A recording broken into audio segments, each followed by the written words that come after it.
really love the antagonist Remmick in the movie Sinners, and my favorite part is when he does the Rocky Road to Dublin song, and we see him actually being vulnerable and showing his culture for a moment, and how that's like the flip side of when Sammie sung I Lied to You in the juke joint. First and foremost, Johnny We Hardly Knew Ya, the Dropkick Murphys version, was my favorite Irish folk song until I saw Sinners. It's now number 2 because Rocky Road to Dublin is a banger, and I kept making a joke that, yo, if Remmick started off with that, he would have got in the juke joint. My man went with the B-side at the audition. Nah, man, you should have started with the A material. But I get it, because that's a song that needs a multitude of voices. It might not hit the same with just the 3 of them. However, when Remmick turned all those people and then he's outside letting that shit go, the folks in the juke joint hearing it, it sounds eerie as he's belting out the intro to the song. And when Smoke and Sammie were outside, Smoke was weary of it, but Sammie was like, whoa, wait a minute.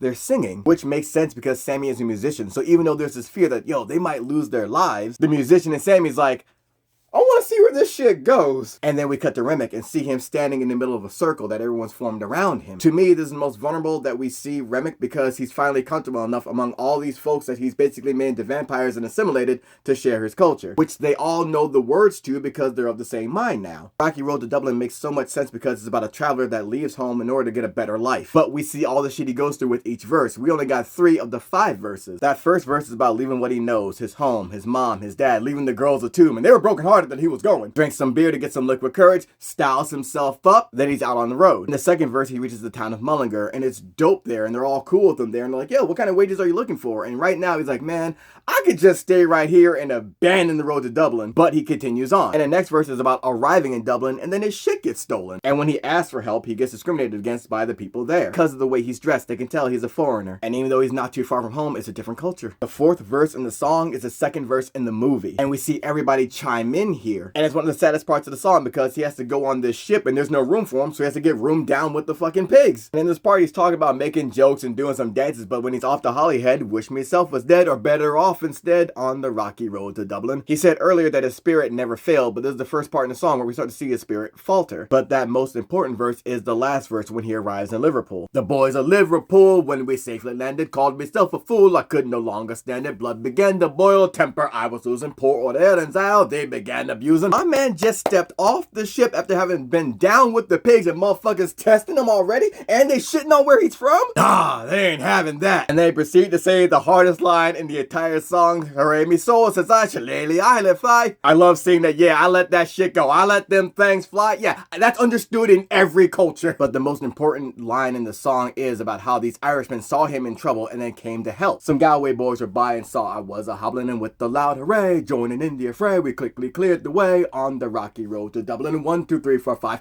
Hunt the hare and turn it down the Rocky Road and all the way to Dublin. Waffle-lolly-da, couldn't help it. And that last part feels so important because dude went so far away from home but still found community there, which helped him out. And we see everybody closing in on Remmick just like celebrating. The problem is these are 2 different cultures, and though they know the words, they can match the energy, but they can't match the emotion because the experiences are different. They're not drawing from the Irish experience. They're drawing from a black experience. So because of Remmick, everybody knows the words, but they don't know the words. They're singing a song about struggle and community while not being a part of that struggle or that community, but drawing from their own. And it's funny because here we see Remmick surrounded by so many people, but we see just how alone he is at the same time as well. It reminds me of when I was in South Africa with my partner at the time, and we attended this meeting. Toward the end of it, everybody stands up and they all start singing this song together. And it was such a beautiful sight to see, but I'm standing there, I'm American. I don't know the words to this song. And it was a wild experience because I'm in a room full of folks that look like me in a place that I should call home but is not my home, and they're singing a song of their country, but I adhere to a different flag. And I feel like Remmick had that experience but flipped it.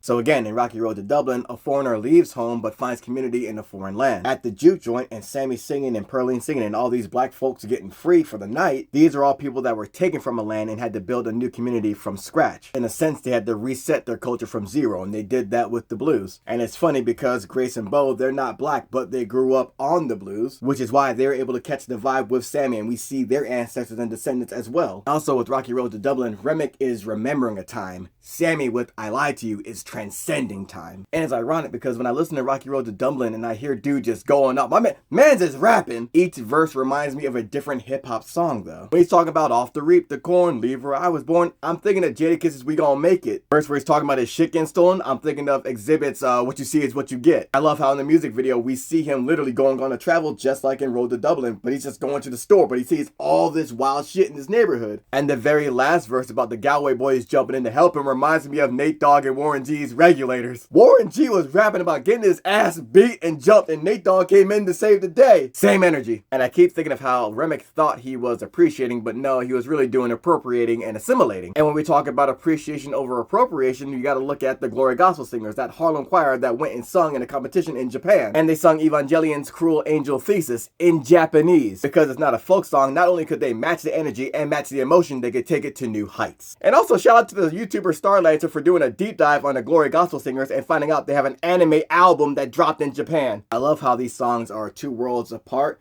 but we see them invoke community and culture in different ways. Honestly, man, if I was Sammie, I'd been like, all right, yo, check it out. That shit was a banger. I want to know the lyrics of that. So how about this? How about at night we just meet up? I'm going to be inside. You stay outside. I'll learn the lyrics to that shit because it goes crazy.